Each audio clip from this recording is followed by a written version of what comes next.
I'm Poe. This is No. Welcome to the DaPoNoPodcast.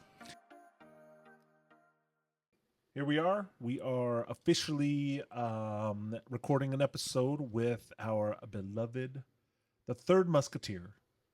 We couldn't be who we are without her. Amen. I mean, we are brothers, but like to be a true brother, I think you have to have a sibling that's a sister to test you as a brother. I think balance is she. Oh, yeah. If it was just me and you, damn mama, she'd have hated life. I think. Yeah. You know, Yeah. she hates it even more that Duana is here because she's got a carbon copy of herself. But hey, she's got someone to confide in.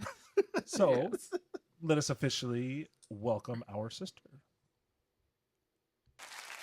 There's some little sound effects. Yeah, there we go. So, Duana, we wanted you to be our official first guest because we felt like, this was kind of a special journey that Poa and I are on, but we wanted you to be a part of this from the beginning. Like, honestly, as we were starting this, like, we were trying to think of, ways that you could be involved, but we know, like, in this part of your life, you are very, very deeply into motherhood, which I want to salute you for taking care of our amazing niece, Emilia, along with Brother Dan. We love you, brother. Thank you so much for helping. But we wanted you to be a part of this, in any way we can. So we thought, have her on as our first official guest. And I think we got so much positivity from the first episode. Yeah. That we felt like we wanted to have you chime in on some of the childhood questions that we asked each other. Yep. And we just really wanted to kind of hear your story because we felt like we captured a good early portion of our story and we wanted to kind of invite people in on yours. Well, not even other people, but really us. I mean, there was some stuff that came out of that I learned about you. You learned about me. It's like, oh, I didn't think that. I thought it was this. But lo and behold, it was this other thing. So, Yep. Okay. Did you watch the first episode? Okay, so Be honest, and it's okay. It's a long one. but I did not finish it. Okay, I only got an hour in, and I have yet to find 2 more hours. I feel like a SpongeBob thing, like 3 hours later. Yes. I just have not found the time to finish it. But I did like what I first saw, so. Yeah. Well, that's good. So you've kind of heard some of the questions that we're going to ask. Yes. Okay. So do we want to just dive right in, Poa? Did you want to add anything before we get started? No, I just want to say I absolutely love you. Oh, So happy I love that you you're too. I love you And both. I'm so looking forward to learning something new about you or confirming again things that I think your answers may be, but I'm so looking forward to again just hearing really what your perspective is on some of this stuff too. And we did make sure to have tissues on hand, correct? No? All right. Let's take a break. Yeah, and we'll be right back. we'll be right back, and We'll we're take a going to quick get some. shishi break. Yep. And we'll be back. And as you can see with the amazing magic of editing, poof, we have tissues. All right. You've had a little bit of time to think about it, which is nice. We wanted you to be as comfortable as possible and be able to kind of be prepared. So I think this one is probably going to be, I feel like, one of our most focused questions that we're going to ask everybody, which is the purpose of your name. So the way we asked it was, were you named after anyone specific or special? Mm-hmm. And a second part of that question Poa will get to is, or Poa came up with is, are you living or honoring that name? So let's go through your name. Would you? Okay, so on my birth certificate, my name is Duana Gale Nipo. So Duana is an Irish Gaelic name. And the story behind it is that when her and her siblings started having kids, especially after Po'o was born, they looked heavily at like the Hawaiian side of the family or at Hawaiian names. I mean, not all of our cousins are named Hawaiian names or have Hawaiian names, but that was something that was constantly brought up. And I think Paoa too, like his name comes from the Pala Pala side of the family and the Naipo side, you know, his first and middle name. And so our grandfather, my mom's dad, who is he's the one who brings the Irish to our heritage. He was giving my mom a hard time, or I keep saying mine, but you know, giving mom a hard time, and you know, kind of said like, you know, why are you guys just picking Hawaiian names? You guys are Irish too. And so mom kind of thought, all right, fine. I'll look at some Irish names. And so the name Duana is Irish Gaelic, and it's the female derivative of Dwayne, but it means little dark one. So when Paoa was born, he had very dark tanned skin. And so mom just assumed that I would be like a repeat, and I was not. I was very fair. And so she picked that name. She was, you know, and then I came out and my skin was very light colored. So my hair was dark though, and I had a lot of it. So I think she kind of thought, all right, well, maybe a little dark one still, you know. But yeah, so I mean, the story behind, you know, that is just, it was a nod towards our Irish heritage to, you know, please her dad, but I think it was her way of remembering that we aren't just Hawaiian, that we're also Irish as well. Isn't there something else? Isn't it Welsh too, or something? Irish Welsh, yeah. Irish Welsh. Okay. Yeah. I don't want to say it's the same thing, but yes, it's not. That's like saying Yeah, Hawaiian and Samoan exactly. are the same That's thing. why It drives me crazy. Yeah. So that's Duana. Gail, actually, mom had befriended someone at the church when she was a young mom raising Paoa, and so they were kind of young moms together. Her name is Gail, and they were very, very close, and she was a big support system for mom at the time. And so she really liked her name. Her first name is Gail, so she gave me that. They are not really in touch. They're not super close, but I think it was like she was in that season of her life, and Gail, whom I'm named after, was a huge support system for her. And I think she just wanted to honor that friendship at that time because it served a big purpose for her. Okay. Being young, I mean, mom and dad were really young when they started having kids. And so, so the intent, it sounds like, for that name was from the support system that this person had created for mom. So yeah, they did a lot of church activities together. So Yeah. it was kind of like, it was during a time where she was, you know, really heavy into her faith and things like that as well. But they kind of bonded over that time in their life.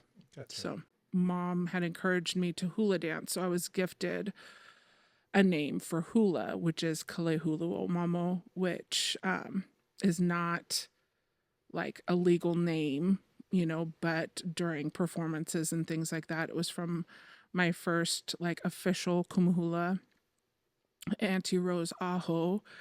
And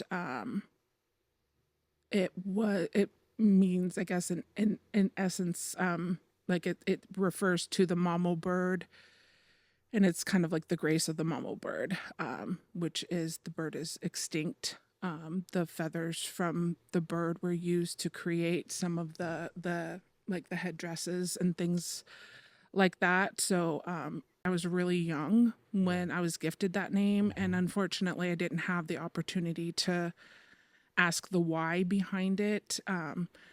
It was just something that Auntie Rose wanted to do for me because I didn't have a Hawaiian name like a lot of the other performers in the hula halau had. And she prayed about it, you know, just thought really deeply, and then spoke with mom, and then she gifted the name to me. So being named Duana, it bugged me because I felt like I'm Hawaiian. Everybody knows me as Hawaiian, but my name is clearly not Hawaiian. And so, and people would even ask me that, well, your name's not Hawaiian. And it's like, okay, just because my name's not Hawaiian doesn't mean I'm not Hawaiian. So there was a little bit of, I think, a disconnect because I didn't have a Hawaiian name. Yeah. First or middle name. And so I did want one. when we would be introduced at performances and things, some of the girls that I danced hula with had these long, gorgeous, beautiful names. And it was like, and Duana, it's kind of like, it was like, I felt like, not really kind of an imposter, I guess, weirdly. So that was kind of weird. Did you ever specifically ask mom to want to change your name? Oh, I wanted to change my name. Yes. I wanted to be like a Jennifer or Stephanie. I was gonna say I wanted to be Justin. I literally wanted to be Justin in second, and I think Paola and I both said it was around third grade. Yeah, so it might Yes. happen in second grade. Yes. Oh, yeah, second. or Mine third was grade. like second, third. A lot of it too was because boys were boys, and they'd make fun of my name, or like, were you supposed to be a guy and you came out a girl? Like, your parents were going to name you Dwayne. And then, just the dumbest things. And so, the fact that my name was different, the fact that 90% of the time I knew when a teacher and or substitute teacher was getting to my name, because they would stutter over it, or they'd just stop. Like they Matthew so-and-so. And then they'd be like,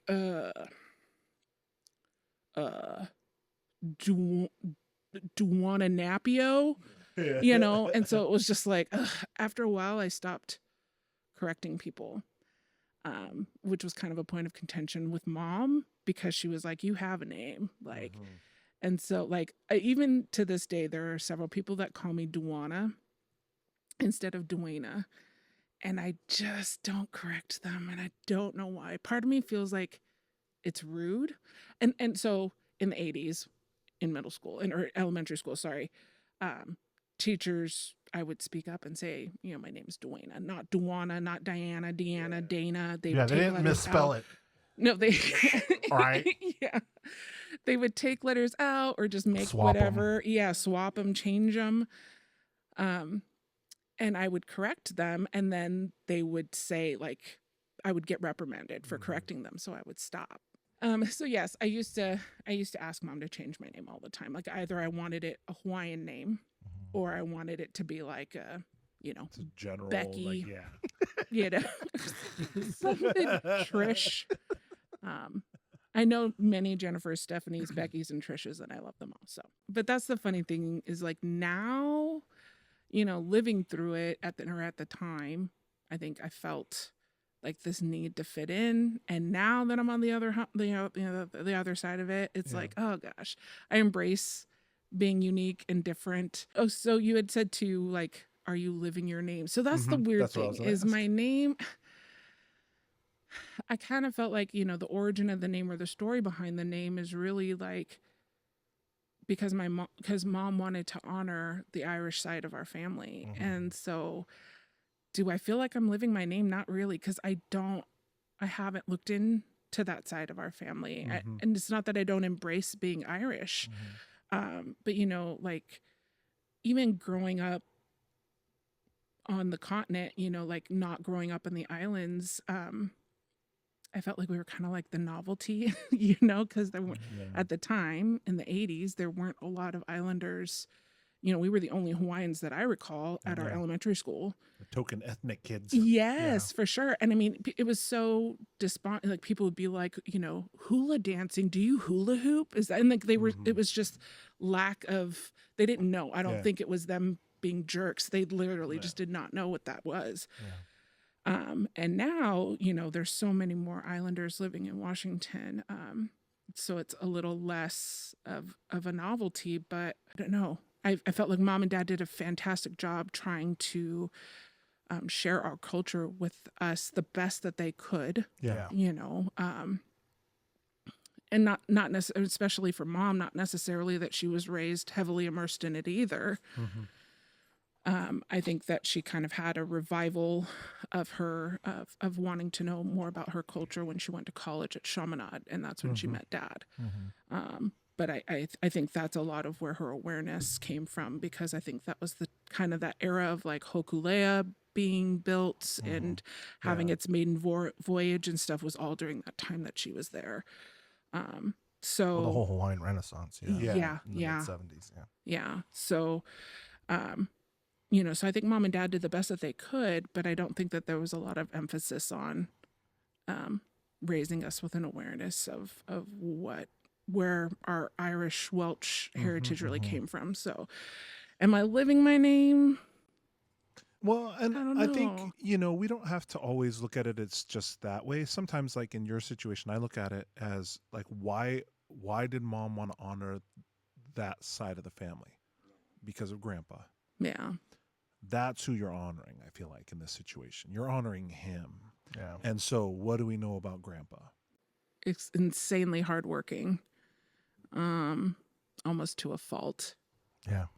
And Stubborn, maybe. excuse me? I say it with all the love in the world and hopes that you can't reach across this table and I give was me a going to go left there. hook.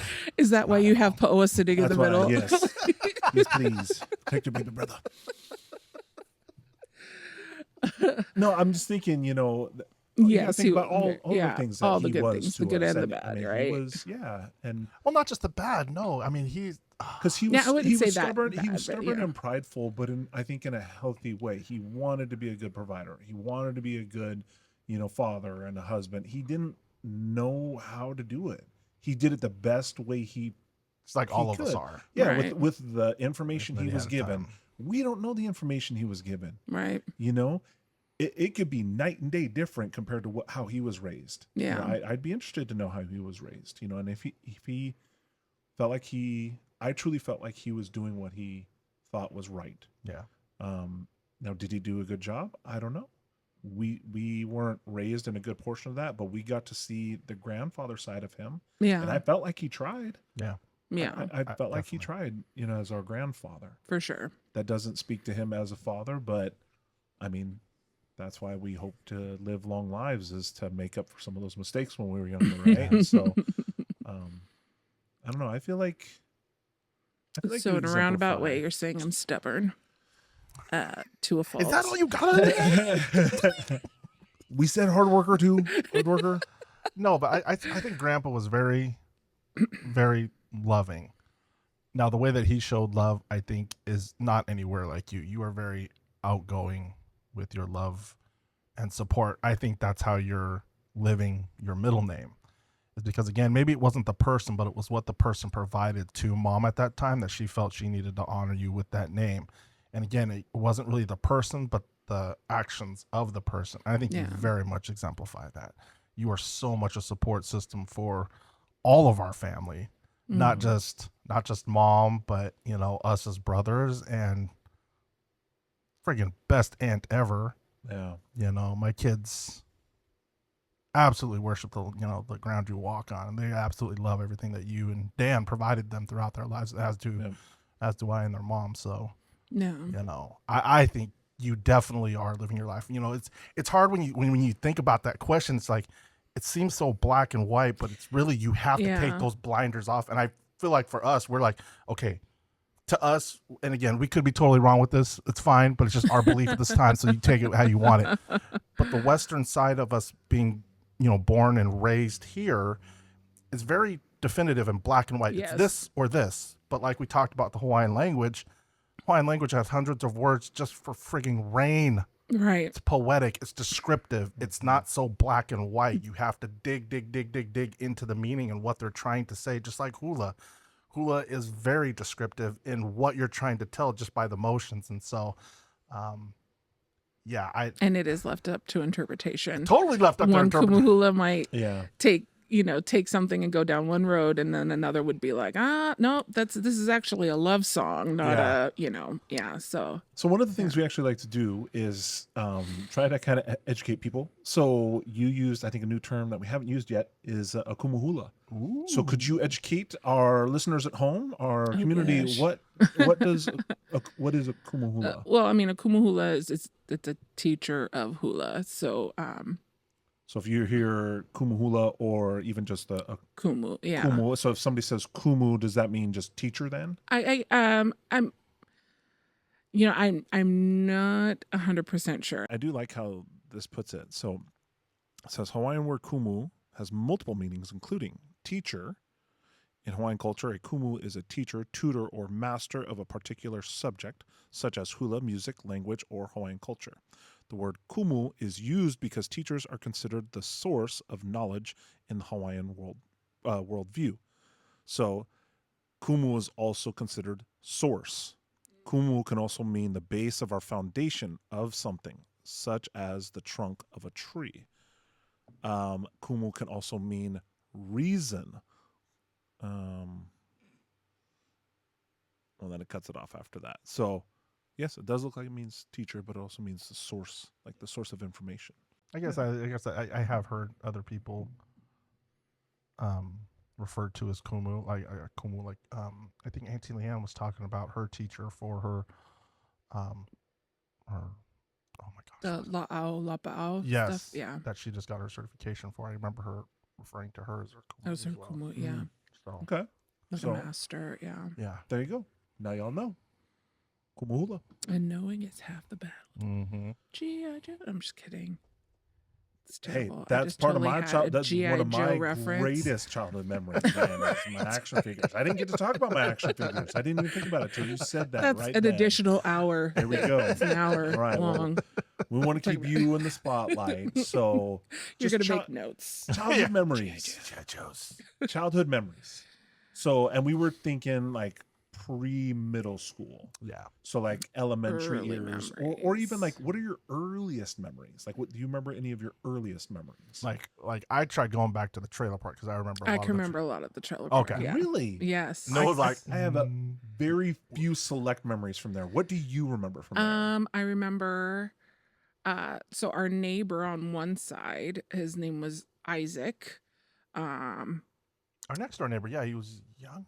Yeah, he was like I think he was younger than you, but a little bit older than me. Yeah. And yeah, I remember similar to you, I hated that he learned how to ride a bike before me, and he did not have a bike of his own. And so he'd come over and ask if he could ride my bike. And of course, me being me, I was like, no. And so mom would be like, be nice. Let him ride your bike. And so I would like begrudgingly sit out on the front porch and watch him like ride up and down the street. And I'd like secretly be wishing that he'd like just fall biff it. off and eat Just it. biff. Get off my bike. Just don't wreck my bike, Right. but wreck your elbows and your knees all at once. So, and then, yeah. And then the fact that you were able to start riding a bike before me too was a little, I Bit of a- remember that. yeah. When we lived at the Long Lake house, you were able to, I just had a fear because a couple of times when dad would come home when we lived in the trailer park, you know, he'd come out and play with us for a little bit and you're fine, you can do it. And then I remember I fell off the bike. You know, when the asphalt goes onto the shoulder and there's like this like gap of like, it was like couple of inches, yeah. a couple inches. Yeah. And I just went off the edge and just ate it. And I remember like the whole side of me, elbow, arm, leg, it was just terrible. And, you know, dad, you're fine. You're okay. Unfortunately, my kids know exactly how that sounds. Exactly. And so it put me off riding my bike for quite some time. But then, yeah, when we moved to the Long Lake house, soon after we moved and got moved in, you figured out how to ride. Of course, we had my bike. And you figured out how to ride it. And so, of course, when you wanted to ride a bike, you were riding my bike. And so I taught myself just out of sheer, just like, if anybody's going to ride my bike, it's going to be me. So, I don't remember yeah, that. it was, Wow. yeah, out of frustration. You know what I always say Wow. about you, Duana, is I love how. So I've always said this about Duana, that if my sister sets her mind to something, you had better not in any way step in front of her because she will run you over in getting to whatever the goal is that she wants. Man. So, and here I am applying that to like her teenage years and like early adulthood. Holy crap, it was way back when she was like single digit age too. So I remember behind our house, so like, you know, in the trailer, there was a trail. it's kind of through like a wooded area. And as kids, we used to always go play. There was like a clearing that we used to always go play in. And Don't remember there was that. like this old Barn. It was kind of like a shack shed kind of thing. It was big enough. Dude, I mean, you don't remember that? it was a building, it was a structure, No but it idea was what you guys are probably talking not about. safe, nor was it sound to be inside. But we would go play. But it was at the back 40 of someone else's property. Like they Yeah. had a 2-story house. It was Okay. a guy. He had a dog. It That was big a white one? Yes. Yeah. And I think he had like a Rottweiler or something. It was a big dog. And I remember as kids playing out there, and we would come up with all these stories about how he's hiding dead bodies in here. Like, you know, he was Gosh. probably the nicest guy in the world, but we just made up, you know, crazy stories like kids do. And so one time we had this like recon group, and it was like people were going to go check out the shack, and the rest of us were going to stay at our house By the fence. and Yeah. you could see his house from our house while the others went to go investigate, and he started coming out with his dog walking towards it. So it was like, go back, he's Aboard! coming, Aboard! he's gonna get you. What's the safe word? And This is before safe words. Yeah. Oh, poor guy. I mean, he probably was coming to tell us, like, hey, you guys, it's probably not safe for you to Yeah. be Yeah. back here, but You need a tetanus shot. I was just All the thinking. rusty nails. Yeah. but yeah, I mean, those are my early memories. Hold on. Do you remember the apple tree in the backyard? Or not in the backyard, but like It was right kind of like on the in other side of the fence. yeah, Okay. yeah. Do you remember when he got stuck in it? I His was leg just got caught thinking- in the Y. Yeah, I remember getting stuck on the tree. I don't. Yeah, you were- That was the first tree that got stuck in. I've already told the story about the other we one. know about the other one. Oh, Yeah. did I miss that? Oh, Yeah. I gotta. Oh yeah, That's in the part of that's in the It's another 2 hour 2 hours segment after, that yeah. Just gotta get to it. I gotta catch up. But I do vaguely remember getting stuck on that tree. But Well, yeah, you were hanging upside down, and I couldn't push you back up. I'm like, dude, like do a crunch. I can't get up, and I'm like, I can't do nothing for you. We gotta wait for Dad. So it's just sort of hanging there. Thankfully, I think Dad was home, or was like shortly thereafter got home. He's coming out. What are you guys doing? Oh my god! I'm just dangling from a tree. Maybe it's one of those traumatizing memories I've just like wiped from my memory. Right, right. Deleted. Favorite memories. I'm Or just trying to fond think, or memories, like, fond memories. We had several just thinking about like the Long Lake Drive house. Yeah. Like I liked our Christmas ritual. Because we would always wake up way too early in the morning, you know, and like we're talking like 3-4 o'clock in the morning, and be like, is it time to open presents? And Mom and Dad would be like, no, We just go back to bed. And so we would figure out, because we had, back in the era of VHS tapes, we had recorded some Christmas holiday specials that would play, you know, ABC, NBC, whatever. And so it was Garfield's Christmas and Claymation Claymation Christmas. Yep. Wasn't it And just those two? Simpsons. The Simpsons Christmas episode where they get Santa's Little Helper. I remember that one. The dog. The dog I one. don't Yeah. remember that one, but I do remember specifically Garfield's Christmas and the Claymation. Yep. And so we knew that it was like roughly about an hour-ish. Well, Mhm. you know, You watch or it give or 6 take. times. Yes, exactly. if we watch it this many times, then we could go wake up Mom and Dad. And I just remember, I still watch those. Like, I watch those with our daughter, and it's a favorite memory. Flashbacks of being a kid. Yes. We kind of talked a little bit about the Long Lake house and how, well, in reference to your G.I. Joe. Oh, the hearth. We were The talking fireplace. about the fireplace downstairs, Oh, loved that with the thing. live rock, like, Yep. and with the mortar, like the mortar or masonry work. Like, there was a lot of deep crevices in between the rocks, and Yep. Noah would set up these like intricate battlefields, and like he'd wedge his army men and GI Joes in, and set up these intricate, like, yeah, it would just be interesting. And of course, me being me, I was not always the kindest sister. He put all of his work into something and then just come up and be like, "Oh, sorry." I'd leave the room, come back, and stuff would be missing. What else? I really liked when mom and dad would take us. So like we didn't get vacations in the sense of like We're gonna go to we Disneyland. never went to Disneyland as No. kids. Nope. I don't even think we ever went to Oregon. Oh wait, no, we did to go visit Aunt and Patty Yes, for a weekend. but like we were young. I know. Like So I remember that. Noah was maybe a toddler. I know, He yeah. probably doesn't remember that. But yeah, one trip to Oregon.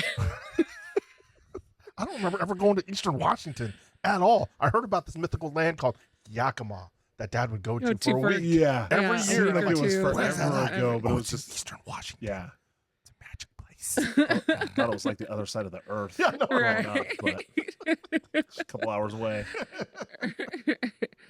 But yeah, I mean, we would pile into whatever vehicle we had at the time. The Rabbit, The Rabbit, four-door Rabbit. Volkswagen Rabbit. Love that You thing. come For a one family of van. 5, that was not. Well, especially when we Yeah. got a little bit older, it's like, oh Lord. And we were like sitting on top of each other. That was definitely the whole like, he's touching me. She Yeah. said there's nowhere else to go. Yeah. Like, I'm sorry, we have to touch. No, the van was next level. Once we got to the van, Yes. that big Yes. Ford van was Yeah, awesome. before we It got was to the captain's van, though, chairs. We had the green The Datsun green wagon. Wagon. Yeah, that thing sucked. Hey, that That's thing what- got us camping. I remember the back seat being so like poorly constructed. We had to sit on our pillows because our butts were asleep, dude, riding in that clunky thing, man. Like, ugh. It was very flat. Yeah. Yeah. There was zero From cushion. the 70s. And- It was yeah. like a 73, 74 Datsun. Pea green. Pea green. Yes. It was not an attractive green. No. at And then all. after that, yes, we got Bertha. Bertha, big Bertha. Big old F350. That was awesome. That thing was pretty cool. So Dad forgot the hamburger in the back. Oh my gosh. You That was remember horrible. that. That was terrible. How much food was that? That was probably, Dude, it had to be in like Like 3 a- or 4 pounds. and they were broken up into patties. I remember that. Oh, It was huge. Yeah. Yeah. So mom and dad come home one day from Costco. Was it Costco or was it It Blue was Barn? Costco. It was Oh, was it Costco? Costco, Oh, yeah. Yeah. And I just remember the back third. So like the back section or the back seat, the bench seat, The bench folded seat. down like it was like 3 parts, but the back would fold down into the middle and then the front would slide forward. And then you had this like almost like It was Full a size. it was Full-size a bed? Full size, full-ish, I queen think. size bed. Yeah. That was Queen-size bed, huge. Yeah, it was but big. on the sides of those there were gaps, and man, they had packed all the groceries in there from Costco and this big old tray of these individualized patties, but it was probably 3 or 4 pounds, so like probably what, hamburger 2 dozen probably patties or something like that, and they had just fallen off to the side and nobody knew otherwise. Everything got cleared out, and it looked like everything was gone, and then just after what, 1 or 2 days? No, no, it was like it was a long time. weeks. It Yeah. Was it was weeks? Yeah. It got worse. Yeah. Well, I remember, the smell, but I didn't think it was that long. Oh, yeah. No, Was it was was- terrible. It was terrible. It was horrible. Smelled like a Because it dead got like body. to, I can't remember when it happened, but I remember it was like, it was summer. Yeah, Yeah. it was warm. It was, And it was- yeah. Oh, yeah. It was I sad. remember Dad finding them, and they were green. Yes. All the patties were green. The meat was and green, and like luckily- the juices had kind of oozed out a little bit, not a Yeah. lot. But yeah, it but was luckily disgusting. it was mostly concealed within that plastic bag. Yeah. you Yeah. know, But oh gosh, Yeah, It- that it- was once terrible. you even got it out, it still took like forever Ever to get the smell out. Yeah. The Yeah. removal did not do it all. Well, and then we had, we scrubbed the carpet Yep. in the van and stuff, but still it was nasty. Nasty. go from fond childhood memories to vomity, maggoty friggin' hamburger. Green hamburger meat. That's This was our childhood. right. When we were talking about, we kind of got off on our tangent about cars and our vehicles, but I was kind of referencing how we would go on vacations or what vacations yes, were for yes. us, which was, mom and dad would take us camping and, we'd load up the car, and we would, take off. And of course, it was back before, like, there was no DVD player in the car. There was no electronics or Game Boys, or I just recall, like, being in the car and like having to make our own fun or figure things out. And, we didn't even have cool like lap desks or anything to like draw on. I mean, it was Wasn't just the alphabet game? Yes, Wasn't the that alphabet game a lot. Yes, we Yeah. played that a lot. A License little bit plate of game. I Spy. Yeah. License plate. I think at the time we were probably bratty, annoying little kids, probably obnoxiously bothering our parents. Like, when are we there yet? Are we there yet? When are we going to get there? Yeah. But I think some of my favorite memories are, us camping and like getting away. And of course, I would envy my friends and things who would be like, oh, I went to Disneyland or, Disney World or anything fun like that. But, the funny thing is too, on the rare occasion where we would go visit our grandparents on the islands, which only happened a couple of times each, I think, for us when we were growing up, just because of how expensive it was. I never really saw that as a vacation. Yeah. Like, looking at it now, I'm just so grateful and thankful our parents did that, Yeah. and I'm sure to a degree, Grandma and Grandpa may have helped. I don't think Mom and Dad sent us with an abundance of money. Like, here's money with our kids, Yeah. entertain them. And it was more of like, here's the kids, Yeah. have fun. Yeah. But I never saw that as a vacation, which is kind of weird, because now it's like, oh my gosh. Yep. We went to Hawaii 2 or 3 times, and when most kids hadn't. So Yeah. That's funny you say that. Yeah, because I never. Now thinking back, I never really thought of that as a vacation, and here we are. Like, yeah, we didn't get to go to Disneyland. We didn't get to go to Florida. Yeah. We get to go to Hawaii. Yeah. But yeah, I mean, Emilia, my daughter Emilia, she complains about the fact that she's never been to Disneyland. And there was one year in her elementary school class where every kid, and I kind of wonder if there was an exaggeration, but she was like, I am literally the only person that's never been to Disneyland. And so I'm like, you've been to Hawaii like 3 times and you're only like 8 years old, Yeah. dude. That's more than I went at that age. And yeah, now that she travels so much for her sport as well, like, she kind of complains every blue moon. She'll be like, I've never been to a Six Flags. I'm like, you've been to Florida, you've been to Oregon, you've been to California. And I'm like listing off all these places. And she's like, but I still haven't been to Six Flags. Yeah, but However. Do you remember an Ocean Shores trip? We were there. Anyways, it was late at night, and it was a full moon, and we were out there howling. Howling at the moon. Howling at Yes. the moon, yeah. do I remember that. And I remember we got another group of people That's right. To That we were start- talking a about. little Yes. from ways away howling back. We thought that was so cool. Yes. Yeah. In general, growing up, could you describe who you think you were as a kid? Oh gosh. I know some people hate the term, but I think I am like the personification of what a middle child was. I think I tried really hard to stand out and be seen. And even, in a joking way, Mom talked about how much of a drama queen I was, but I was. I mean, like, she would be like, if you were crying and upset, you let everybody in the house and was a even our neighbors production. knew, like, it wasn't just crying, it was wailing. Do you felt like you were in competition? Because I know, like, me being a crybaby was my go-to. Like, I knew once I turned on the waterworks, You were I got some attention. gonna get what you wanted. So do you, I don't know, maybe. I think the fact that I was the only girl was a little bit of like in my favor, so there was a little bit of fawning over me because of that. yeah. But I think at the same time, I felt like it worked against me, because there were some times where, like, you guys didn't want to play the things I wanted to play, Yeah. or like, you're a girl, you can't be in army, you can't be in the army with us. You're a girl. We're playing guns, Right. not Barbies.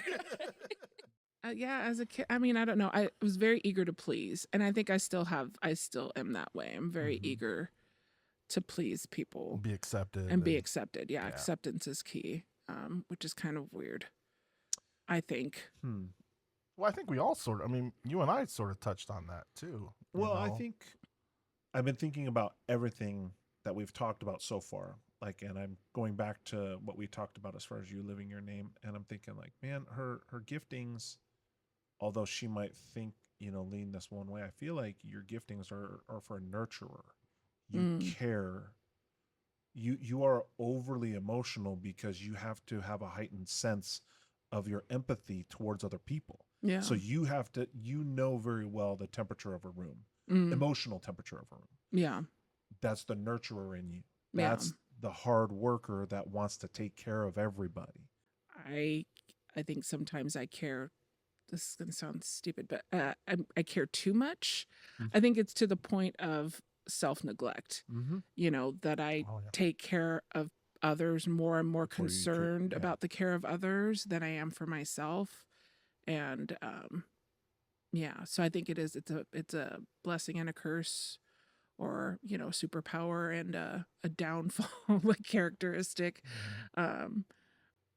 My ability to take care of others, provide for others, put others first, and meet their needs it's a good thing, but it is I do sacrifice a lot of myself in an unhealthy way to do it. Something that I've been kind of grappling with and trying to fix for myself is like self-care doesn't mean that I'm being selfish. And that's hard. I feel like taking care of me means I'm being self-centered and I'm being selfish. Yeah. And I'm trying, like when I say it out loud, I can say it, I can write it. But then living it is a whole nother thing. And so I'm really trying to adopt that mindset of self-care doesn't mean I'm being selfish. Yeah. So, well, I think that's something that's synonymous with Islanders abound, is how much we all, no matter Hawaiian, Samoan, Tongan, Fijian, etc., they are so quick to give to others in abundance. Yes. Sometimes at the detriment of themselves. Uncle Kulani, Dad, Uncle Hinano, all of these pillars of our family, you look at them in the core of what they do and who they were. That's what it was a lot of times, is just giving to others. But again, I say detriment. I say that more of myself, but I mean, I'm sure they did things to fill themselves up, but was it enough? I don't know. Unfortunately, they're gone, and we don't have the capability to ask them those. But answering it for ourselves, I know I am really working on trying to make sure I put myself first, and it is so contradictory to, I feel like, how we were raised. Yes. And the belief system of Islanders in general. It's like you put everybody else first. You put your family first. You put your grandparents, your kupunas, and all of these people first. No matter what, you give to them, and eventually you're able to take care of yourself, or you'll get to an age to where, hey, someone will be there to help you at that point. But I feel like us growing up here, we never got to see that other side of it. Yeah. Because we were away from our kupunas. We didn't see how others operated once we got to a certain point. It was just, that's what was instilled to us here. And again, not to fault mom or dad or anything, they did the best with what they had. And mom, yes, being born in Hawaii, she wasn't raised in Hawaii. She was raised in California, then in Washington. And it wasn't until she was 17, 18, graduated from Timberline, that she finally went back to the islands. So, it's like, she didn't have much of a basis of an identity of what Hawaiian means either. As a child, it's not that it was like me, it was more of like done to me, but I think the bullying that I experienced at a young age, like, was a huge catalyst in making me who I am now. And that's something that I talk to my daughter about a lot. Growing up, it was hard enough having a name. I was bigger than most girls my age. And it's funny because looking back at pictures, I'm like, God, I really wasn't that much bigger. I was taller than everybody for like the longest time. I think like 5th and 6th grade, boys kind of started to finally catch up and pass me, which was great. Like I mean, just dumb things. People, calling me the Jolly Green Giant. And I'm like, looking at me, I'm like, I really wasn't that much bigger. I really wasn't that much taller. Yeah. But, That's the perception it's created by exactly. It's the verbal exterior. It's what abuse. people Yeah. say. And, in the 80s, the awareness of bullying was nothing like what it is compared to now. The psychology behind it, and how isolating that is for kids and things like that. And it's kind of this herd mentality, right? You don't want to get bullied, so either you go along with the bullies or you don't say anything. Yeah. Right? And that was very much like what we experienced in the 80s and 90s kind of growing up. And I remember it getting so bad that we would go to the principal and I'm not going to say his name because I don't think it's that part's important. I was so quick to do. Oh, Mr. Because that's not the main part. But, in that era, it was very, he even said to Mom, well, boys will be boys.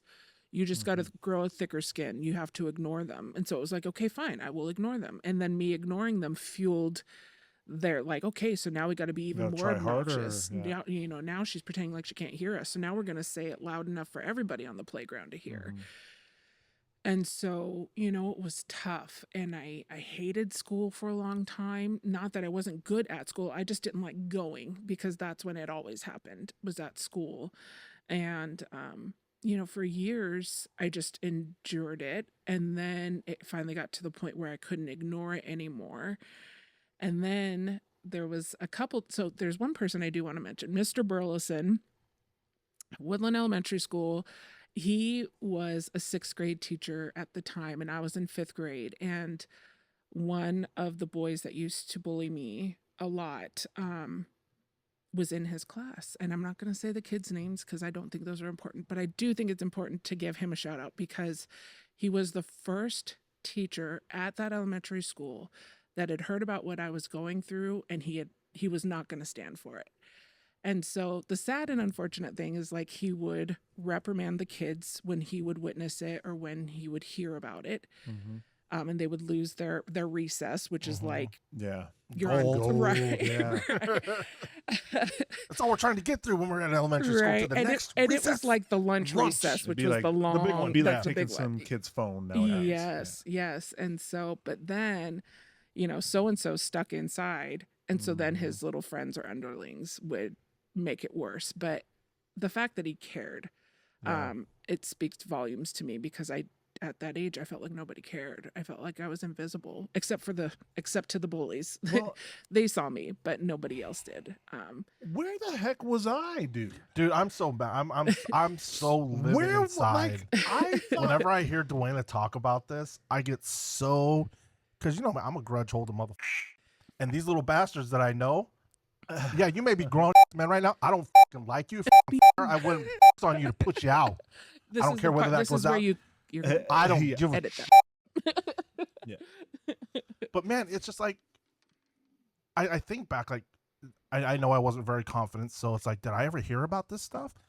I'm so sorry if you ever came to me about this elementary stuff and I didn't do anything.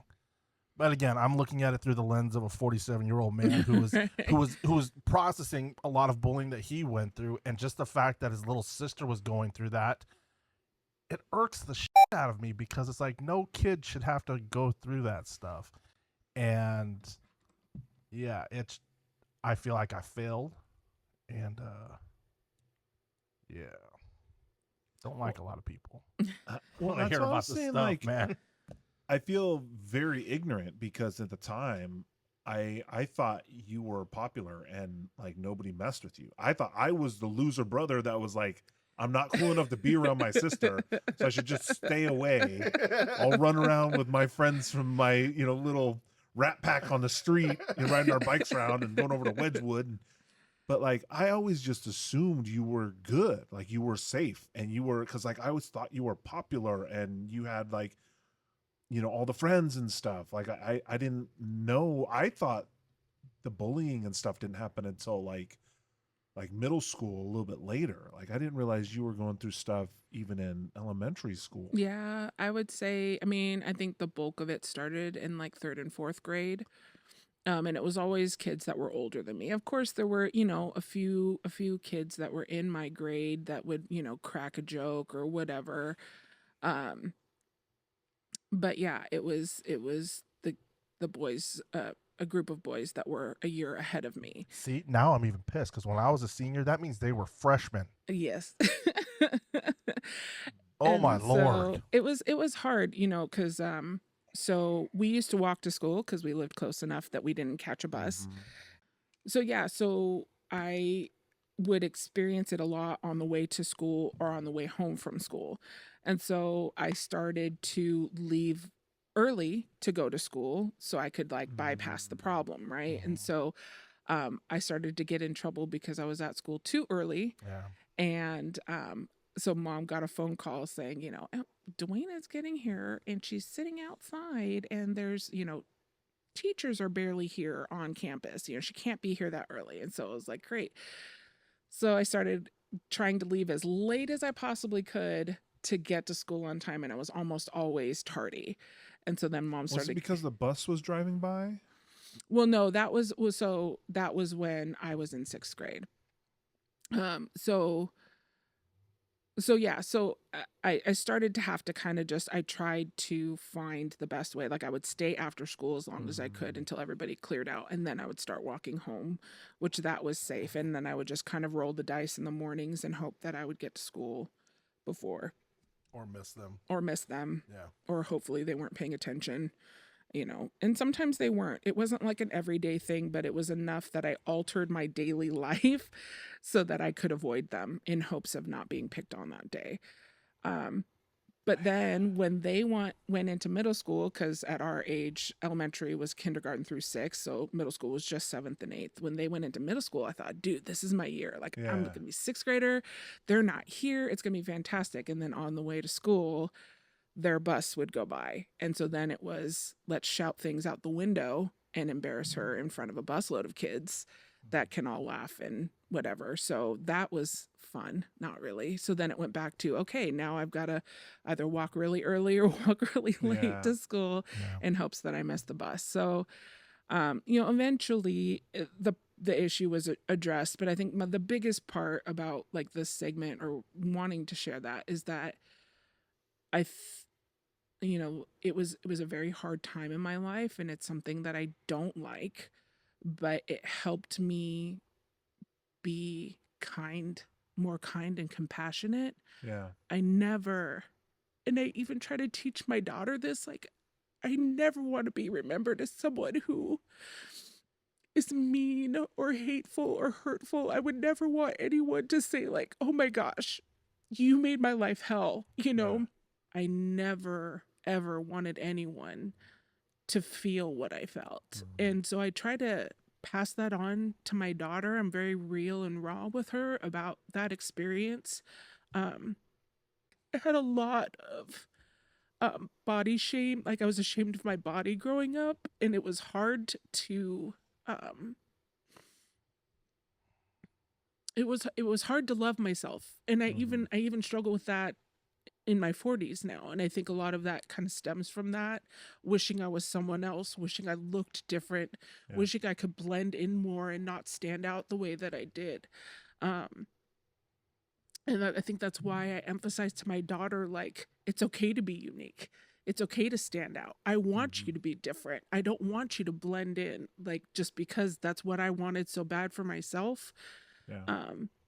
I try to be present with people and accepting of people and trying not to just judge based on the exterior, which is hard. Yeah. It is. It's easy to look at someone on the outside and just immediately make an assumption.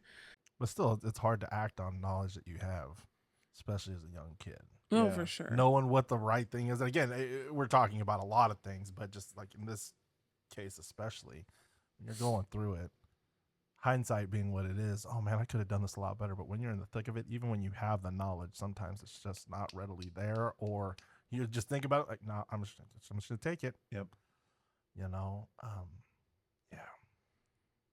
Well, and to let you guys off the hook, you know, I drug my feet on even talking to mom and dad about it. Like, I didn't I honestly, I didn't feel, because again, when I was younger, when you have a problem, go to your teacher, talk to your teacher. And I went to my teacher and nothing happened. And, we went to the principal and nothing happened. In fact, it started getting worse, and his advice was junk.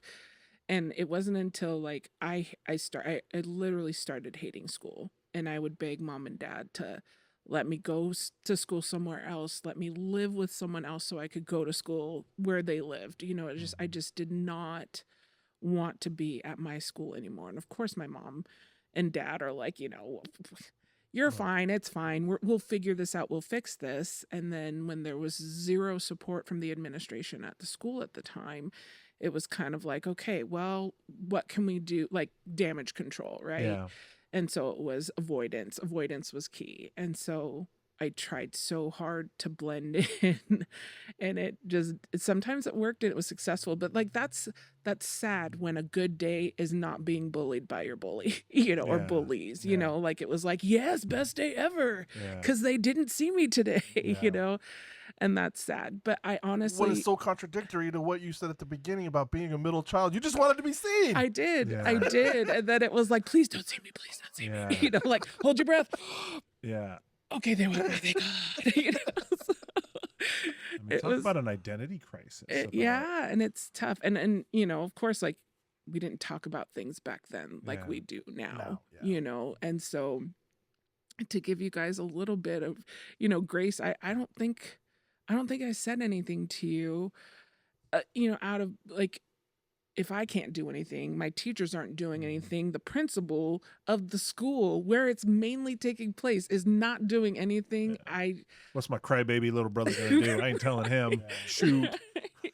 I appreciate it. I probably didn't say, and you didn't even go to our school at the time, so Well, I remember hearing about the little brother of the bigger brother that I knew.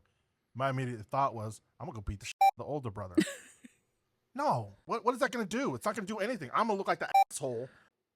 Out of some of our worst experiences in life comes the most growth and development. And I honestly, like, I do, as much as I dislike that time in my life or how hard it was or what a struggle it was, like it really has made me who I am. I feel like a big core of like that nurturing, it kind of speaks to that nurturing, caring for others, that empathy. I don't ever want anyone to feel the way that I felt. I don't want to be the source of someone's sadness and misery and hating themselves because of me or something that I said or how I treated them. And that, so as much as that sucked, and I wouldn't wish that on somebody else, like at the same time, I'm hugely who I am because of it. So, well, that's awesome. Yeah, and I, again, hindsight being what it is, a blessing and a curse.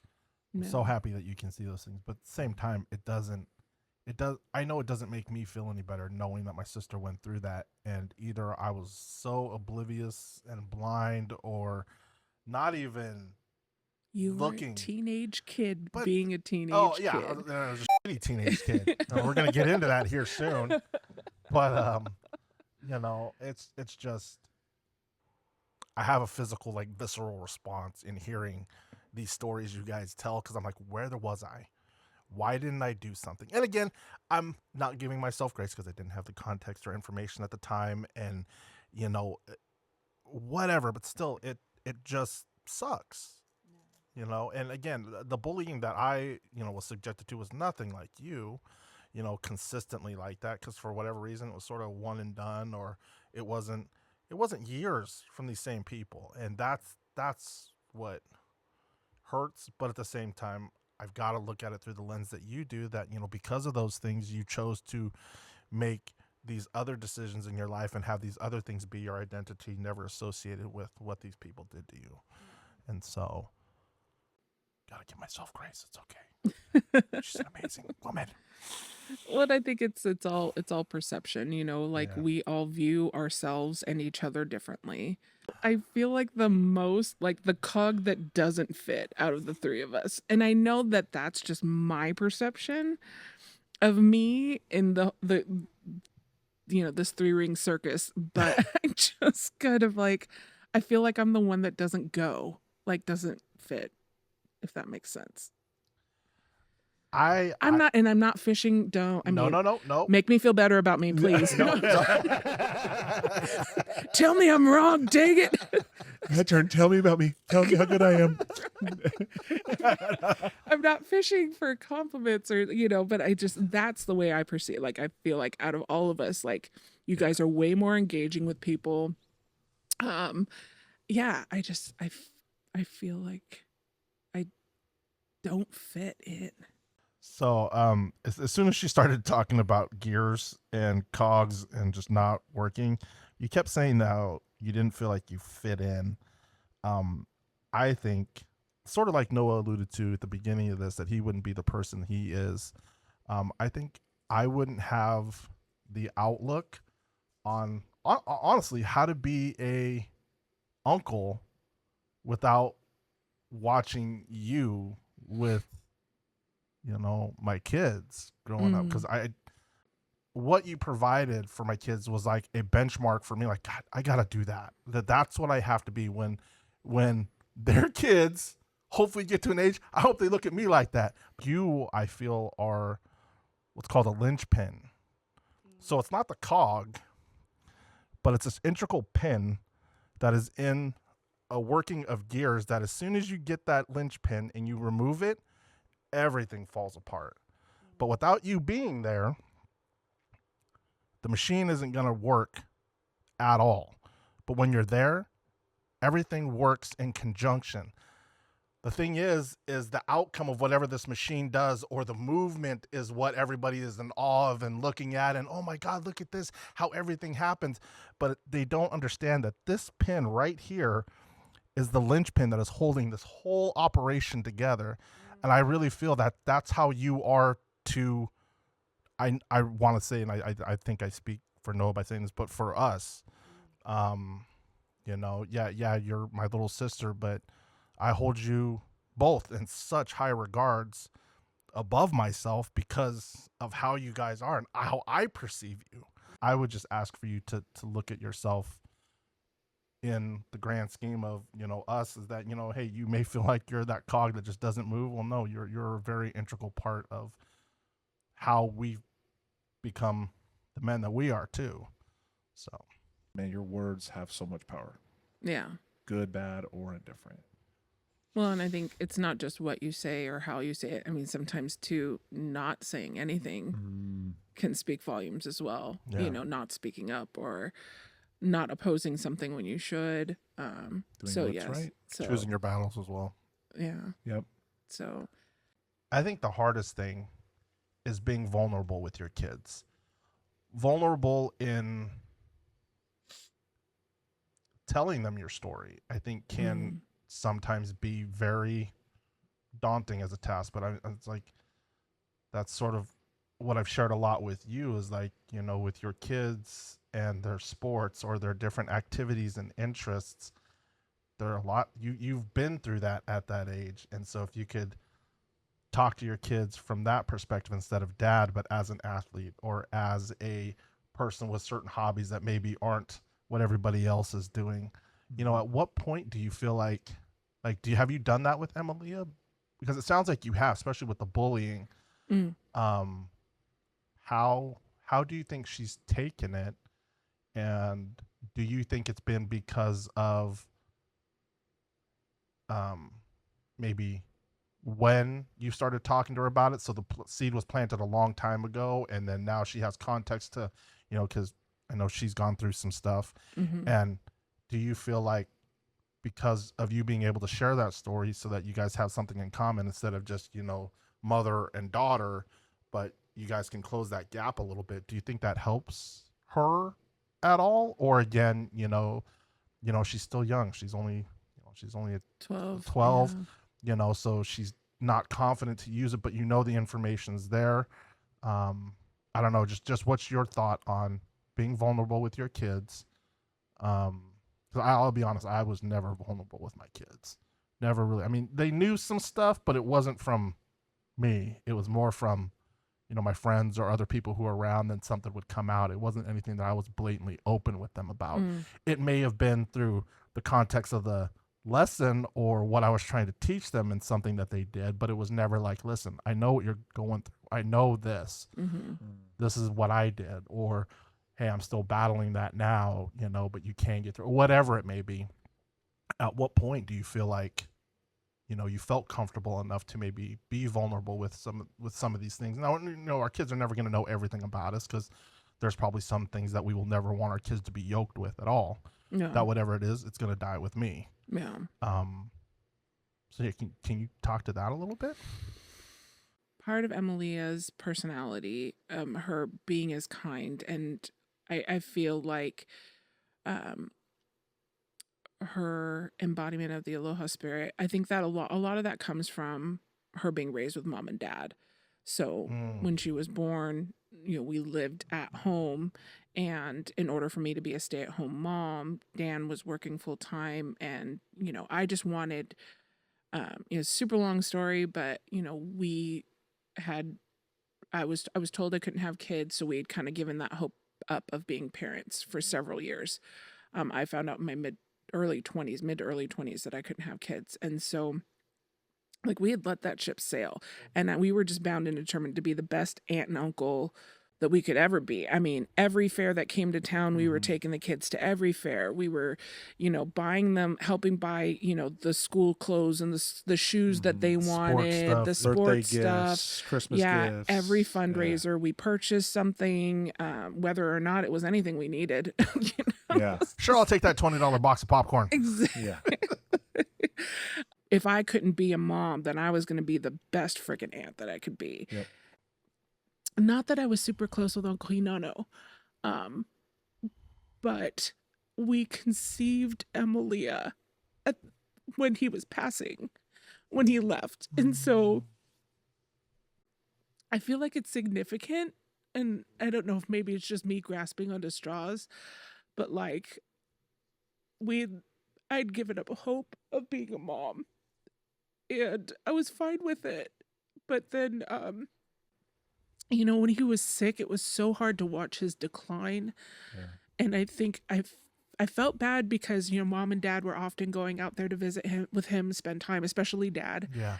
And I didn't make the time to go because it was hard to see him withering away. Every time I went out there, he looked less and less like the Uncle Hinano we grew up with. Yeah. And that was hard for me. I felt guilty because I felt it was kind of selfish that I didn't go to see him very often.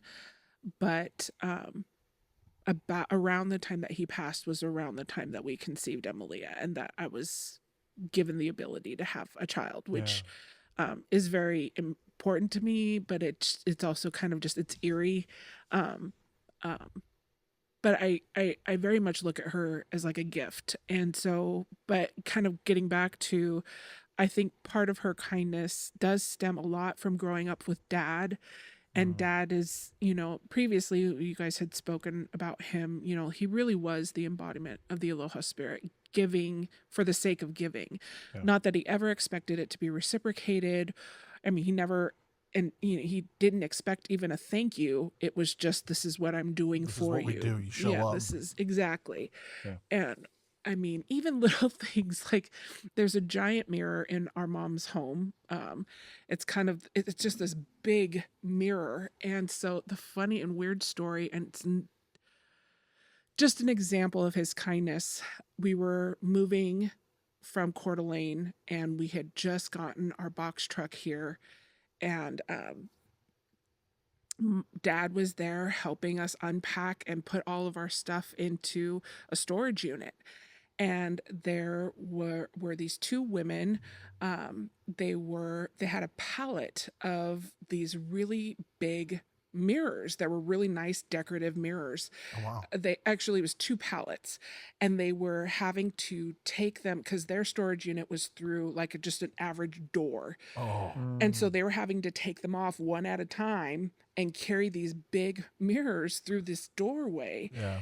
One at a time. And there was a ton of them.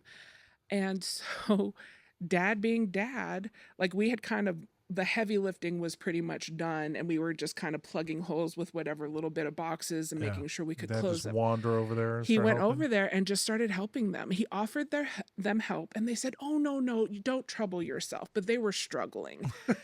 And so Dad just grabbed 2 mirrors at a time, just started walking them in 2 mirrors at a time. And I mean, he got the job done in like moments.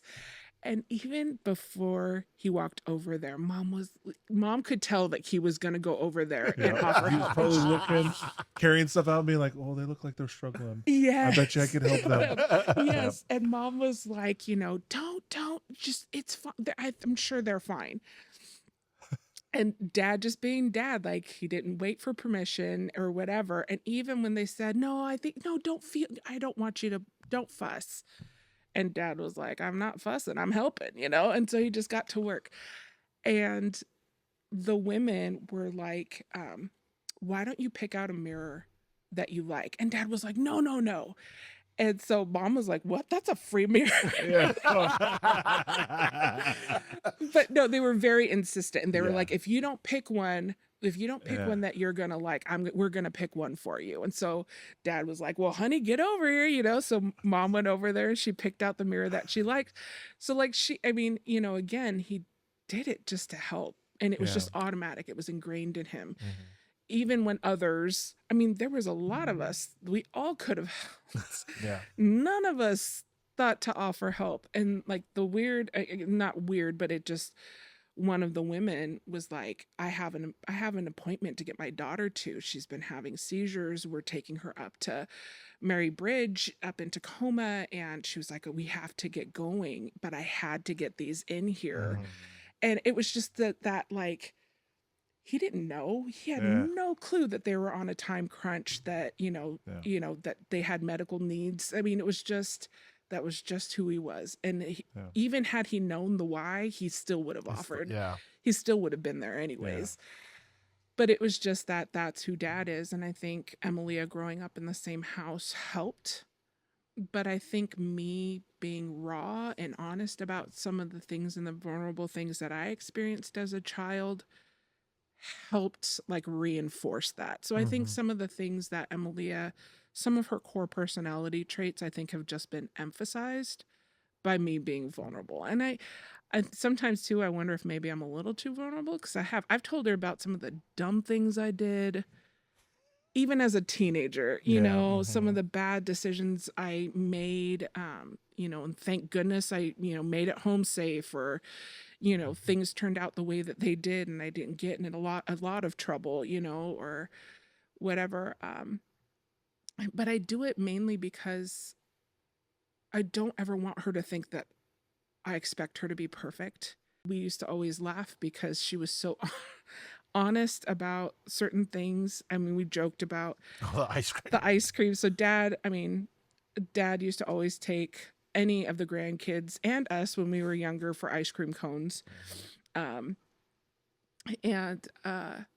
Emilia had gone with him to go run errands. And so he enticed her to go with him by saying, "Hey, we'll get you an ice cream." So they went and got ice cream first, went and ran a bunch of errands. And then as a way of thanking her for like hanging in there, he got her another ice cream on the way home. And so she comes in and she's all proud of herself. And she's like, "Mom, I'm not supposed to tell you that Grandpa got me 2 ice cream cones today." Right when she told me, Dad was like, "Babe," so bad. Like, you weren't supposed to tell her. You even told her, "I'm not supposed to tell you." But like, she was like honest to a fault. I think there's a lot of value in being vulnerable with your kids. I think it's important, especially in the era that they're growing up with. I think it's so different than when we grew up. Yep. I think we do a disservice to our kids when we can't be honest about our own fumblings and foibles. Oh my God, I just said something Mom would say. Foibles. Who says foibles? Mom. Mom. Mama. Foibles. That's a new one for me. I don't know if I've ever heard anyone say that. I reached into my grandma's handbag for that. No, I feel like that's something Mom would say. Ask her. It's something she would say. It's on the list. Mom, I heard a word today. Foible? What's a foible? I'll be surprised if she can actually articulate what that is. But we'll see. But yeah, I just I don't know. I see the value in it. I can understand if people think or believe otherwise, but the way I'm raised, the way I shouldn't say just I, Dan and I both are honest about, some of the things, some of the scrapes and scraps, that we've gotten into over the years, or, things, even regrets. And I think going down the regrets, like, rabbit hole that can be a slippery slope too. Yep. But I think it's important to, like, we have those, so sometimes during dinner we'll sit down and we'll, instead of just saying, hey, how was your day? Because, with teens and tweens, like, it's great. You're going to get one word. Yeah. Yep. Good. It's all right. It's okay. Yeah. So it's all right. What does all right mean? Like, I don't know though. I think to a degree, your kid hears you through a filter, right? Yeah. So sometimes it's that whole, like, I could say something to Emilia and you can say something to Emilia, but you saying the same exact thing has so much more weight than when I do. And so there are times when I try to relate with her as an athlete. I didn't play fast pitch. I was into volleyball and hula dancing. I mean, that was the gist of my athletics. Well, you're orchestra too. Well, and I did do orchestra, yeah, and choir. She's in choir as well. So I mean, but again, if I come to her from my realm of experience, Dan was an athlete as well. He was a bowler. He played football. I think he did basketball for a little bit at a young age. So when we try to relate from a point of, like, experience and knowledge, sometimes it's received, but 9 times out of 10, I feel like there's that haze. When you're a kid, you're talking to your kid and they've shut down, and it's just kind of like that. Whenever you're done, we can be done. Yep. When I see your lips stop moving, then I'll re-engage. Mute. Yep. I see that face often. Love you, kind of. Well, the hard part for me is, like, my kid is like 99.9% my husband, and I love you, Dan, and I mean that in the best and worst way. Like, there are certain facial expressions that Dan makes, like when he's like, wrap it up, babe, like, I'm done, like, today's been a long day, and you're just like, meh, meh, meh, meh, meh. Like, can we be done? Like, that face I get from him is the same face my daughter makes, which she's like, okay, Mom, like, half hour ago you had today, me, Junior, but, like, we need to wrap this up. And of course, she would never say that. And my husband would never say that, because they know it would not be received well at all. But the face says it all. The face. Yeah. Yes. And so that's part of what's hard, is sometimes when I see that glazed over look, I'm like, oh, I'm looking at my husband right now. This means wrap it up. That face means wrap it up. Okay. My theory is she might be tuning you out in the correction stuff, but I think she's listening still, especially for the motherly guidance stuff. No. But I think all kids tune his parents out when it comes to corrections or anything. Especially at this age, in the teenage years. I mean, anything that contradicts their narrative of what they believe and what they know. Yeah. Oh yeah. What they think well, they know. because right. I'm the wearer of hats, right? So I'm mom, I'm chauffeur, I'm chef. I'm yep. Alarm clock sometimes. Concierge. Yes. I'm the hired help. The bank. Right. Loan officer. But, I don't think she sees me as the athlete or the former athlete or the, previous, orchestra player or, anything like that. I think that's a hat that she doesn't really envision me wearing, probably because she's never experienced it. Maybe it'd be different if I, was athletic in front of her. If anything, I think she does listen to me when it comes to, like, weight training, weightlifting, but that's because, like, when I would go to the gym, she would come with, and so I think she remembers that during that short bit of time when she was younger. So I think she'll listen to me then, but even then, sometimes when I'm talking to her, I'm like, okay, Noah, Paula, can you please tell her this? Because when I told her, I got that glazed over look, and I think it's going to go better with you. And it did. It went so much better when you guys talked to her and instructed her. So, yeah. That's why community and family is so important, man. Takes a tribe. Yeah, it really does. It does, for sure. So, well, I hope you never question, how amazing of a job you've done as a mother, both and as parents, you and Dan both, because she is amazing, like Noah's attested to. No, she's pretty awesome. She's a lot of fun to be around. Yeah, I'm glad. She is. Yeah. Oh, now that last question. I was just gonna say, you kind of touched it like a little bit with the whole, like, when we talked about what my biggest fear is. I mean, part of it is her. Oh gosh, I'm gonna get all blubbery again. I think I'm kind of living my biggest fear right now, which is I hate to say a battle with cancer because I'm not necessarily fighting it.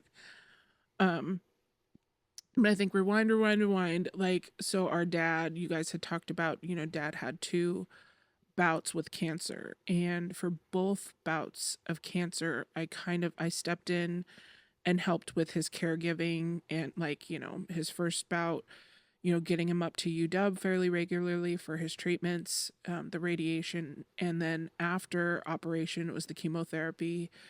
And then with his second bout, a lot of it was, surgical care and things like that. And then wound care and stuff. Wound care. Yeah. He was not a candidate for radiation with his second one, but he did have to undergo chemotherapy, and that was really hard. Yeah.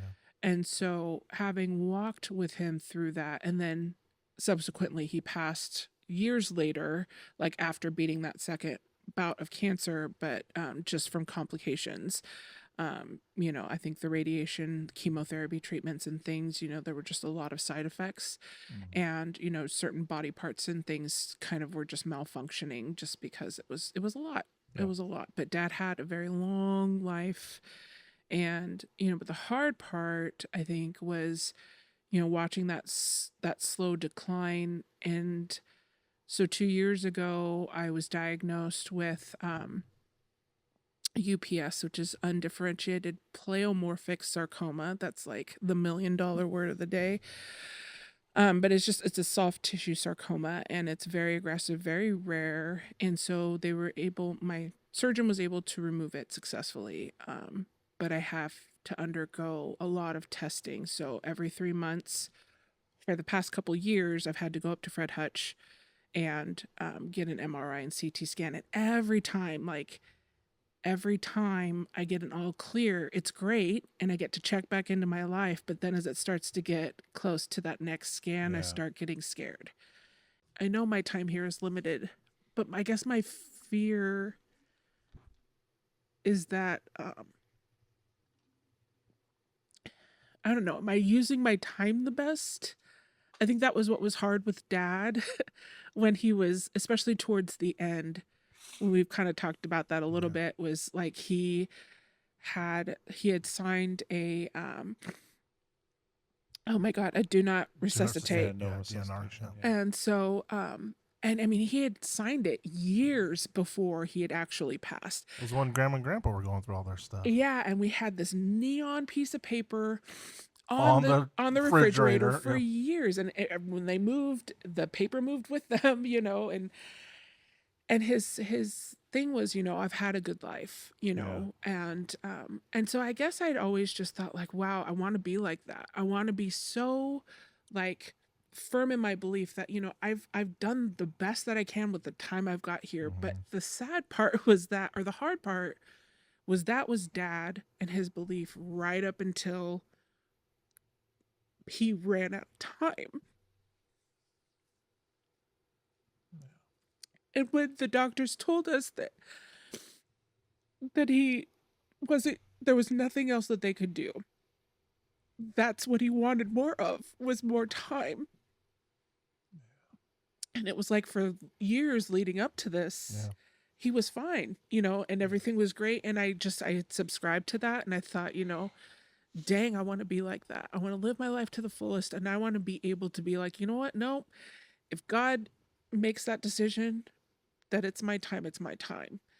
And then it was really, really hard when he was like, no, I want more time. Like, what do you mean? Yeah, what do we got to do? Yeah, whatever it is, any surgery, any whatever, any transplant, something, like, let's do that. And it was like, Dad, they can't do anything. I remember the young doctor just looked at him and he's like,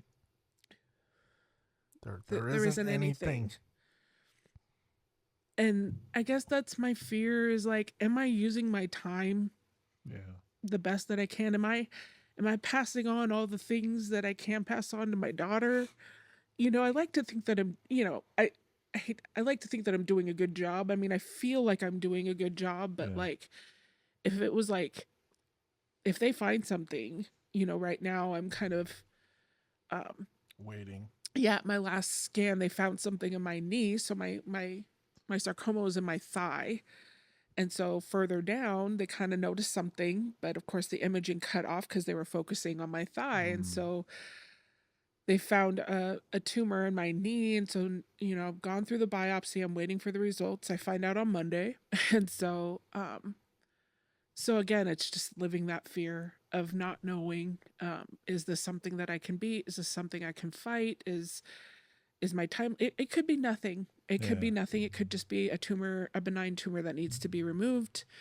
I won't know for another week, but I've been trying to like fake it. I've been, this has been since July and we're at the beginning of September. So I've just been walking with this for, a couple months now, and I'm trying to smile and I'm trying to be present. Emilia has had some really big tournaments and we've traveled and tried to make family memories, and I'm trying to stay positive.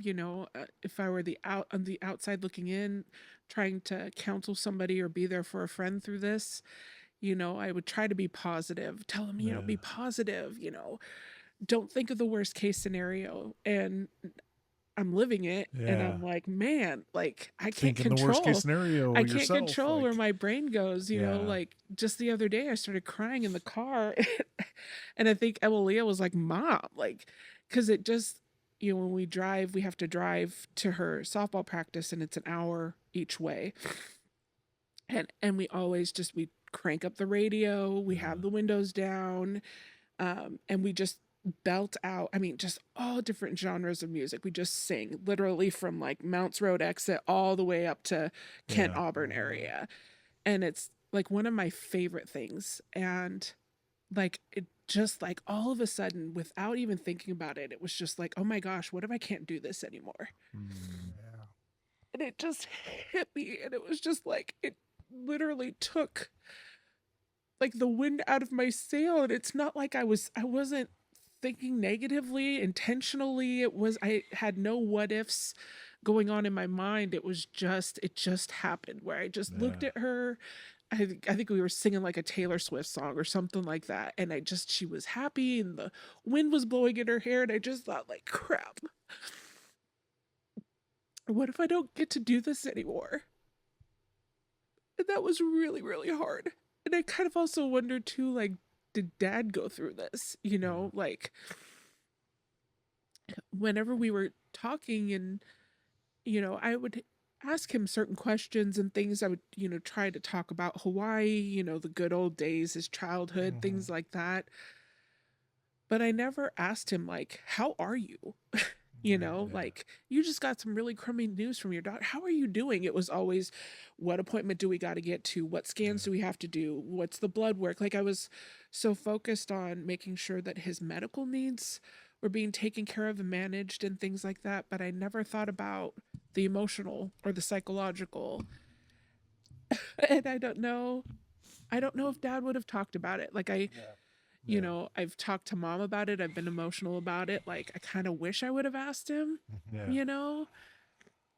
because I know what's going on inside of me. And I'm like, man, sometimes, as much as I'm kind of hermiting a little bit, I'm kind of like, I don't want to put this on anybody else. I can only imagine what it must feel like, babe.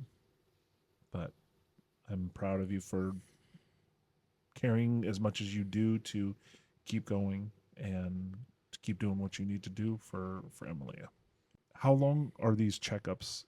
Like, do you know how long you're going to have to do these regular medical checkups? For years. Really? So, yeah. So what I was told, at least in regards to my UPS, which is my sarcoma that I was officially diagnosed with, was so for the first 2 years, my checkups were every 3 months, and I made it through 2 years. So I just had the okay that we were going to move out to every 6 months. Yeah. And so that's 2 years of 6-month checkups. And then after that, it'll be annually if everything comes back clear. And so far, everything looks good. And with sarcoma, it's prone to spreading to your lungs. So it's not just looking at my femur and my leg to make sure everything's okay, but they're also doing a scan of my lungs to make sure, because if it's going to metastasize, generally sarcomas will metastasize in your lungs first. Gotcha. Or as well. So they're constantly doing checks there as well. So after that, it'll be annually for anywhere from 5 to 6 years. So, I mean, we're talking about a decade of testing before I will officially be cancer-free. Yeah. And everything has to come back clear, so it's a long journey, but, I'm so grateful to my doctors. I'm so grateful to my support system. My M7, my friends, it's a small group of friends. There's 7 of us. And so hence the name, the M7. And, we've been friends, I think, for like over a decade now. And, it's been great having them. But I think more than anything, I've relied a lot on Mom, and you guys, my family. Again, I try not to talk about it too much, and it's one of those things, I think, too. I'm such a caregiver and a nurturer, but I kind of rob that from other people. You don't want to yoke other people with I your don't stuff. allow them to take care of me, which is not good. Yeah. Well, it's, just as much as I want to love on you guys and take care of you and or your kids, I'm sure you guys want to do that in equal parts. Oh, definitely. In your own way. But I kind of, whenever anybody's like, do you need anything? I'm like, nah, I'm good. Yeah. Even though I'm sweating bullets and struggling to hold up my end, I'm like, no, I'm fine. No, looks like your knee's about to, but no, I'm totally fine. Yeah. I got it. You just move along. Nothing to see here. Help somebody else. But if you need help, you let me know. Even though I'm struggling, you let me know if you need anything. If you need help, I will drop this right away and come help you. Exactly. Then I'll come back and clean up this mess. I'm gonna help you. So that's, again, that's part of the character flaw, I think, of being a nurturer to the detriment of your own. Is I don't allow people the ability to be there for me in the way that I try to be there for them. Mm-hmm. And it kind of does them a disservice, I think, too, that I don't allow my friends and family, I guess, to love me and lift me up as much as I do them. So maybe that's something I should work on. Because I think sometimes what I've had to realize, especially about self-care, is like, especially if you're a person of faith, part of it is relying on your community, because sometimes they're the answer. Yeah. Sometimes that person coming over to do your dishes for you is just what you need. You just needed one less task to do so that you could have your sanity intact for the evening, And sometimes it's just about those little things that you kind of allow other people to do for you. I've heard so many different ways, but it's always kind of stuck with me. But like, don't try not to get in the way of other people blessing you, because you might be stopping something that they need to do. They need to sacrificially do something for someone else, for their own development or for their own self-being. They need to give to someone else. And if you are just always like, well, no, I don't need your help, or, oh no, I'm fine, like, you might be robbing somebody else's opportunity to grow by blessing someone else. So I'm very bad at asking for help, let alone accepting it as well. But I've tried to be a little bit better about it. So I know what you're talking about. It is hard to ask for it, let alone accept somebody's help. So that's like me with compliments. I will I will dole out compliments left and right. And I mean them. They're from the heart. I'm not just, saying nice things to make you feel good. I mean, I really truly do believe them. But when people compliment me, I'm like, oh, look at that thing on the ground. I should pick that up. You well, told me. now I feel awkward. Right. And I don't know what to say. Yeah. I don't know. Are you good at taking compliments? No, I'm horrible. I will accept them like visually, but in my mind, I'm all like, "You're no, that's a lie. I'm horrible at it." Yeah. I've been working on it definitely over the last like 5 years, just because again, like you said, just you rob people the opportunity to do something really nice, and whether you want to accept it or not, it does feel good, and it is definitely needed at the time that it said. I really needed to hear that at that time. Yeah. I'm working on allowing people to get me gifts. Oh, yeah. I have a hard time receiving gifts. Yeah. Well, not receiving. I mean, I appreciate them. But yeah, it's weird. It's weird because I'm very particular in what I like. Yes. And if I know that you spent more than I'm willing to spend on said thing because you heard I liked it, I'm going to feel bad. But again, that's me. But it's like, it's not about you. They wanted to give you something. Mm-hmm. It shouldn't matter what it costs. They heard you wanted this, so therefore there it is. Yep. Take it and accept it. Say thank you. That was their context of whatever they thought you said you wanted. And I'm like, I like, why'd you get me this? That's an $80 gift. Yeah, that's $120. Yeah. I would never spend more than $60 on that. Did you get that on sale at least? Doesn't matter. You got this during the peak of it being, it's like, shut up, or just say thank you.